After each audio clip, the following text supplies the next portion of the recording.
नमस्कार दोस्तों, आपके अपने YouTube चैनल साहित्य गंगा में आप सभी का बहुत बहुत हार्दिक अभिनंदन है। दोस्तों, आज मैं हिंदी के सुप्रसिद्ध कवि श्री सुदामा पांडे धूमिल जी की सुप्रसिद्ध कविता अकाल दर्शन लेकर उपस्थित हुई हूँ। यह कविता कवि के काव्य संग्रह संसद से सड़क तक से ली गई है। इसका प्रकाशन वर्ष है 1972। अकाल दर्शन कविता में धूमिल का प्रहार उस व्यवस्था पर है जिसने जनता को पशु, गूंगा, बेहया या तटस्थ बना रखा है।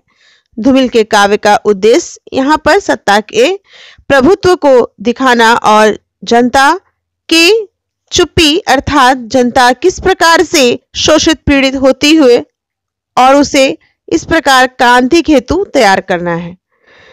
धूमिल की चिंता है कि जनता के इस व्यवहार को कैसे, जनता के इस अलगाव को कैसे तोड़ा जाए और अकाल दर्शन की संरचना सत्ता के प्रभुत्व और जनता के द्वंद्व से निर्मित है।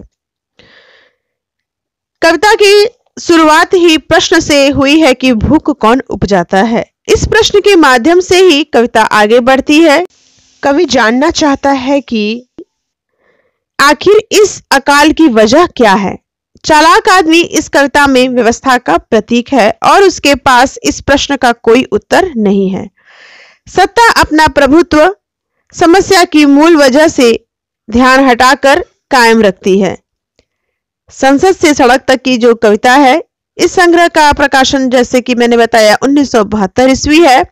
तो कविता के समय को अगर आप देखिए तो इस समय कुछ दिनों पहले ही इंदिरा गांधी की कांग्रेस सरकार गरीबी हटाओ के नारे के साथ आई थी। गरीबी, अकाल, भूखमरी जैसी समस्याओं का कारण बढ़ती हुई जनसंख्या और युद्धों को बताया जा रहा था। अर्थात देश की समस्याओं के लिए सरकार या व्यवस्था नहीं बल्कि स्वयं आम लोग या प्रकृति इसके जिम्मेदार थे। युद्ध या अकाल व्यवस्था जनित नहीं बल्कि प्रकृति जनित है। सरकार या व्यवस्था का इसमें कोई दोष नहीं है। धूमिल इसी सोच पर प्रहार करते हैं। सत्ता के सम्मुख तार्किक प्रश्न खड़ा कर देते हैं, लेकिन व्यवस्था का प्रतीक चालाक आदमी कवि के प्रश्न का उत्तर देने की बजाय बात को गोल गोल घुमा देता है और अपने बात की लीक से हट जाता है। जिस समय यह कविता लिखी गई वह दौर था भारत पाकिस्तान के युद्ध का। इंदिरा गांधी दुर्गा के रूप में देश को बचा रही थी। दरअसल जनता अपनी ही समस्याओं से अलगाव बोध में थी। कवि उन्हें समझाने की कोशिश करता है और वह राष्ट्रवाद पर भारी तर्क इस कविता में प्रस्तुत करता है। तो आइए अब कविता को पढ़ के इसके भावार्थ को देखते हैं। कवि कहते हैं कि भूख कौन उपजाता है, वह इरादा जो तरह देता है, या वह घृणा जो आंखों पर पट्टी बांधकर हमें घास की सट्टी में छोड़ आती है। कवि ने यह प्रश्न किया है जनता से, वास्तव में भूख को कौन उपजाता है। वह इरादा जो तरह देता है, वह उसके इरादे में जो है, उसके व्यवस्था में जो है, और वह हमें इस प्रकार से नकार देता है कि घृणा की पट्टी को अपनी आंखों पर बांधकर हमें घास फूस लेने को मजबूर कर देता है। लेकिन इसके विरोध में वो जवाब आता है। कवि आगे कहते हैं कि उस चालाक आदमी ने मेरी बात का उत्तर नहीं दिया। उसने गलियों और सड़कों और घरों में बाढ़ की तरफ फैले हुए बच्चों की ओर इशारा किया और हंसने लगा। कवि ने जब व्यवस्था से यह प्रश्न किया तो यहाँ चालाक आदमी बुद्धिजीवी भी है, यहाँ चालाक आदमी नेता भी है, यहाँ चालाक आदमी जनता भी है। कवि जब प्रश्न करते हैं तो उसका उत्तर उन्हें नहीं मिलता, बल्कि प्रश्न के उत्तर की बजाय अपनी दुर्दशा को ही व्यक्त करता हुआ या समाज की दुर्दशा को और भी उभार कर दिखाता हुआ वह इशारा करता है कि इस व्यवस्था के विरोध में या इस व्यवस्था के का जो कारण है, जो विरोधात्मक तत्व है इस व्यवस्था के, वह बाढ़ की तरफ फैले हुए वह बच्चे हैं। अर्थात जो जनसंख्या विस्फोट की स्थिति समाज में है उसकी ओर इशारा करके वह हंसने लगता है। आगे देखते हैं। मैंने उसका हाथ पकड़ते हुए कहा, बच्चे तो बेकारी के दिनों की बरकत हैं, इससे वे भी सहमत हैं जो हमारी हालत पर तरस खाकर खाने के लिए रसद देते हैं। उनका कहना है कि बच्चे हमें बसंत बुनने में मदद देते हैं। अब यहाँ पे कवि ने व्यंजना के माध्यम से बतलाने का प्रयास किया है कि बच्चे तो बेकारी के दिनों में की बरकत है। जब बच्चा जब होता है या फिर बेकार जब मनुष्य रहता है, तो कवि ने व्यंजना किया है, व्यंग के माध्यम समझाया है कि बेकारी के दिनों में जब व्यक्ति खाली बैठता है तो ये उस समय की बरकत है, इससे वह भी हंसने पर हंस पड़ते हैं। और कवि का जो यह प्रश्न है व्यवस्था से है, और वो कहते हैं कि मैं सहमत हूं, लेकिन फिर भी जो हमारी हालत पर तरस खाकर खाने के लिए रसद देते हैं, जो हमें हमारी हालत पे तरस खा के हमें खाने के लिए व्यवस्था करते हैं, देते हैं कुछ भी, आगे वे कहते हैं, लेकिन यही वे भूलते हैं, दरअसल पेड़ों पर बच्चे नहीं हमारे अपराध भूलते हैं। मगर उस चालाक आदमी ने मेरी किसी बात का उत्तर नहीं दिया और हंसता रहा, हंसता रहा, हंसता रहा। फिर जल्दी से हाथ छुड़ाकर जनता के हित में स्थानांतरित हो गया। व्यवस्था इतनी चालाक है कि वो दोनों तरह की बात करने में माहिर है। एक और तो व्यवस्था भूख को जन्म देती है, ऐसी परिस्थिति पैदा करती है कि वह बेकारी बढ़े, जनसंख्या बढ़े, क्योंकि इसी में उनका लाभ है। तो वह कहते हैं कि वास्तव में वह हमारी बात को सुनना नहीं चाहता। जब आप व्यवस्था के सामने अपनी बात को रखिए तो वो आपकी बात सुनेंगे तो उन्हें हल निकालना पड़ेगा, तो वो आपकी बात को ना सुन के हंसते रहते हैं, हंसते रहते हैं, हंसते रहते हैं, फिर जल्दी से आपसे अपने पिंड को छुड़ाने का प्रयास करते हैं। आगे देखिए, मैंने खुद को समझाया, यार उस जगह खाली हाथ जाने से इस तरह क्यों झिझकते हो? क्या तुम्हें किसी का सामना करना है? तुम वहां कुआं झांकते आदमी की सिर्फ पीठ देख सकते हो। कई कहते हैं कि व्यवस्था हमेशा इन समस्याओं की मूल वजह को उजागर करती है, और अगर हम किसी व्यक्ति से कुछ मांगे और खाली हाथ लौटें तो एक झिझक सी हमारे हृदय में बन जाती है, और व्यक्ति ऐसे जगह आशान्वित होता है या होना चाहता है तो उसे केवल सामने वाला अपना पीठ दिखा के ही वापस कर देता है। ऐसे कुएं से कुछ भी प्राप्त होने की उम्मीद नहीं रहती। यहां पर कवि ने सत्ता को कायम रखने के सबसे बड़े सहज रास्ते को बताया है, जो कि है सहजता। मनुष्य जब सहज हो जाता है, और अगर उसकी सहजता को कोई तोड़ सकता है तो वह है बुद्धिजीवी वर्ग। सत्ता के तर्कों को अपने तर्कों से बेनकाब करके, और इसके लिए सत्ता को अधिक से अधिक तार्किक और सरल भाषा की आवश्यकता होती है।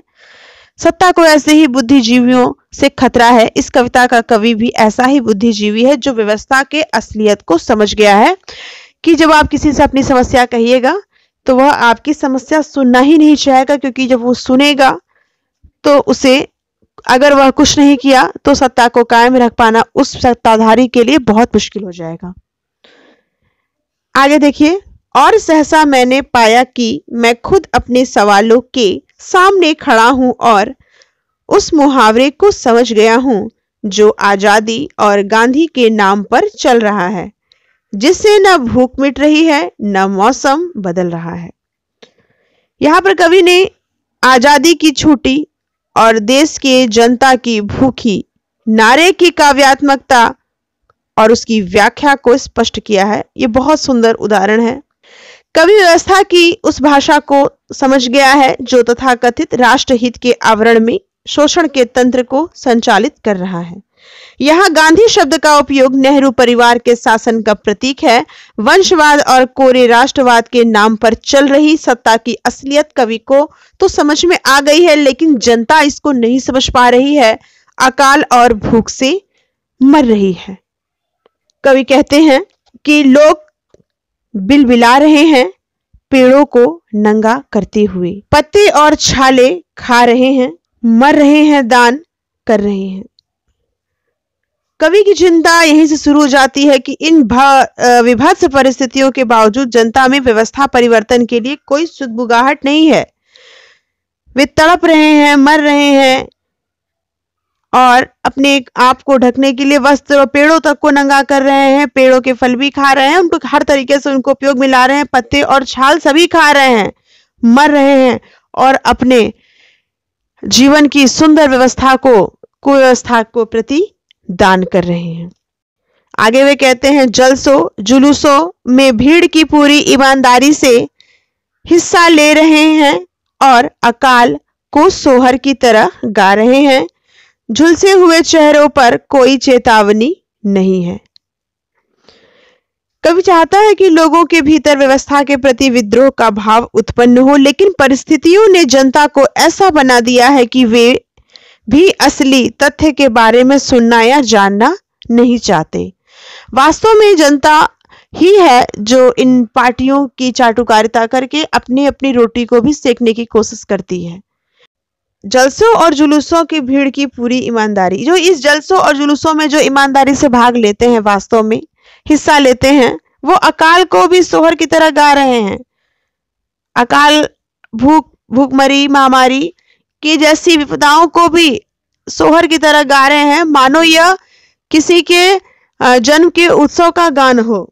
और झुलसे हुए चेहरों पर कोई चेतावनी नहीं है। वे झुलसते जा रहे हैं, अपने जीवन में संघर्ष करते जा रहे हैं, लेकिन उनके संघर्ष में भी इस सत्ता के प्रति ना कोई आक्रोश है और ना ही कोई चेतावनी है। आगे वे कहते हैं कि मैंने जब भी उनसे कहा है देश, शासन और राशन, उन्होंने मुझे टोक दिया है। अक्सर वे मुझे अपराध के असली मुकाम पर अंगुली रखने से मना करते हैं, जिनका आधे से ज्यादा शरीर भेड़ियों ने खा लिया है। वे इस जंगल की सराहना करते हैं। भारतवर्ष नदियों का देश है। कवि यहां पूरे राष्ट्र को एक जंगल का प्रतीक मानते हुए इसे भेड़ियों का साम्राज्य कहता है। उसकी चिंता यह है कि जो लोग इस जंगल रूपी राष्ट्र में शोषित पीड़ित हैं, वही इसकी प्रशंसा भी कर रहे हैं। इसका कारण सत्ता के प्रभुत्व, आधिपत्य को उनके द्वारा मानना है, जो इन्हें सत्ता की असलियत समझने नहीं देता। बेशक यह ख्याल ही उनका हत्यारा है। यह दूसरी बात है कि इस बार उन्हें पानी ने मारा है। वास्तव में उनका इस प्रकार का सोचना, उनके इस प्रकार के विचार ही उनके हत्यारे हैं, उनके जान लेने वाले हैं। यह दूसरी बात है कि इस बार उन्हें पानी ने मारा है। इस बार वह अकाल से निश्चय ही मर रहे हैं। मगर वे हैं कि असलियत नहीं समझते, अनाज में छिपे उस आदमी की नीयत नहीं समझते जो पूरे समुदाय से अपनी गिजा वसूल करता है, कभी गाय से और कभी हाय से। गिजा का अर्थ यहाँ भोजन या खुराक से है। कवि के लिए यह विडंबनापूर्ण स्थिति है कि सत्ता की असलियत नहीं समझ पा रहा है जनता, जबकि पूरी सत्ता जनता के शोषण से संचालित है। यह सत्ता कभी धर्म से तो कभी डर के माध्यम से लोगों का शोषण कर रही है। यहाँ गाय हिंदू राष्ट्रवाद या सांप्रदायिक विभाजन का प्रतीक है। हाय यहाँ देश के ऊपर खतरे का प्रतीक है, अर्थात व्यवस्था कभी बाहरी तो कभी भीतरी काल्पनिक खतरों का भय दिखाकर अपने तंत्र को बरकरार रखे हुए है। आगे वे कहते हैं, यह सब कैसे होता है मैं उन्हें समझाता हूं। मैं उन्हें समझाता हूं वह कौन सा प्रजातांत्रिक नुस्खा है कि जिस उम्र में मेरी माँ का चेहरा झुर्रियों की झोली बन गया है, उसी उम्र की मेरे पड़ोस की महिला के चेहरे पर मेरी प्रेमिका के चेहरे सा लूच है। यह कवि तथाकथित प्रजातांत्रिक व्यवस्था की गैर बराबरी को सरल शब्दों में समझाने का प्रयास करते हैं।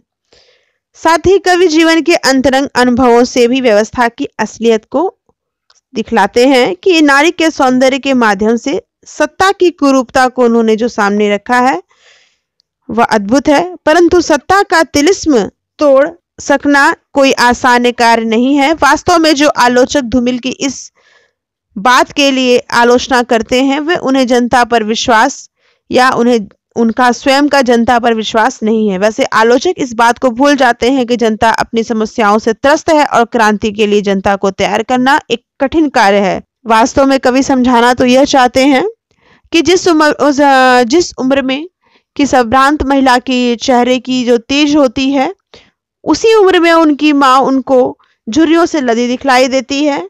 वास्तव में यह व्यवस्था है कि एक व्यक्ति खा खा के मोटा हो रहा है, दौड़ रहा है, मॉर्निंग वॉक कर रहा है, और एक व्यक्ति को खाने को भी नहीं मिल रहा है। उसके पेट की अतड़ियां भी दिखलाई देती हैं और मानो कि जीवन का जितना भी रंग हो यहाँ पे बदरंग हो पड़ा है। आगे वे कहते हैं कि वे चुपचाप सुनते हैं, उनकी आंखों में विरक्ति है, पछतावा है, संकोच है या क्या है कुछ पता नहीं चलता। वे इस कदर पस्त हैं कि तटस्थ हैं।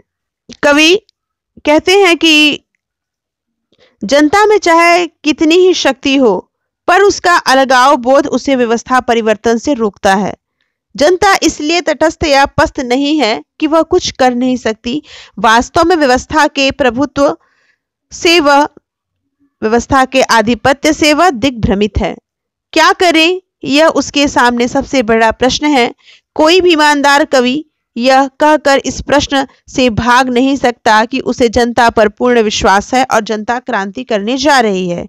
यह सच्चाई है कि ऐसे तमाम विश्वासों के बावजूद व्यवस्था में कोई आमूलचूल परिवर्तन नहीं हुआ। कुछ बड़े आंदोलन के बावजूद व्यवस्था का स्वरूप जस का तस बना है, और आखिर ऐसा क्यों है? इस प्रश्न का उत्तर धूमिल की कविताओं की गहराई में जाकर जाना जा सकता है। धूमिल के इस कविता के आखिरी पंक्तियों में सत्ता के प्रभुत्व और क्रांति के संबंध में जो उन्होंने प्रस्तुत किया है, आइए वह देखते हैं। और मैं सोचने लगता हूं कि इस देश में एकता युद्ध की और दया अकाल की पूंजी है। क्रांति यहाँ के असंग लोगों के लिए किसी अबोध बच्चे के हाथों की जूझी है। क्रांति के लिए सर्वहारा की एकता और परस्पर सहानुभूति का भाव अनिवार्य शर्त है। परंतु विडंबना यह है कि सत्ता द्वारा शुरू किए गए युद्धों के समय ही एकता उत्पन्न होती है, अर्थात राष्ट्रवाद या अकाल जैसा राष्ट्रीय शब्द जो है वह एकता और सहानुभूति से पैदा होता है। भारतीय जनमानस इतने अलगाव बोध में है कि उसे अपने वास्तविक शक्ति का पता नहीं, और वह इस प्रकार से तड़पती रहती है। प्रस्तुत कविता में धूमिल का उद्देश्य कहीं से भी जनता की ताकत को कम करके आंकना नहीं है, बल्कि वे इस बात से व्यथित है कि जनता को अपनी शक्ति का बोध क्यों नहीं है। धूमिल अकाल दर्शन द्वारा सत्ता और जनता की चेतना के द्वंद्व से क्रांति के दर्शन की खोज करते हैं। धूमिल का काव्य क्रांति की राह के रोड़ों से टक्कर द्वारा निर्मित होता है, इसलिए जिसका अकाल दर्शन प्रतिनिधित्व करता है। प्रस्तुत कविता खड़ी बोली हिंदी में रचित उपमा उत्प्रेक्षा अनुप्रास और श्रेष्ठ अलंकारों से सुंदर अभिव्यंजित है। लक्षणा शब्द शक्ति और व्यंजना शब्द शक्ति दोनों का ही प्रयोग यहाँ दिखलाई देता है। समाज में या राष्ट्र में व्यवस्था के प्रति अपने आक्रोश को कवि ने व्यक्त किया है कि वास्तव में जनता क्यों मौन है। जनता अगर विद्रोह कर दे तो निश्चय ही व्यवस्था में सुधार होगा। तो दोस्तों, उम्मीद करूंगी कि प्रस्तुत कविता का भावार्थ आप समझ गए होंगे। अगर वीडियो पसंद आया है तो लाइक जरूर करें, और अगर अब तक आपने चैनल सब्सक्राइब नहीं किया है तो चैनल को सब्सक्राइब करके बेल आइकन बटन जरूर दबाएं। जल्द मिलते हैं पुनः ऐसे ही दूसरे वीडियो में, तब तक के लिए धन्यवाद। जय हिंद, जय भारत।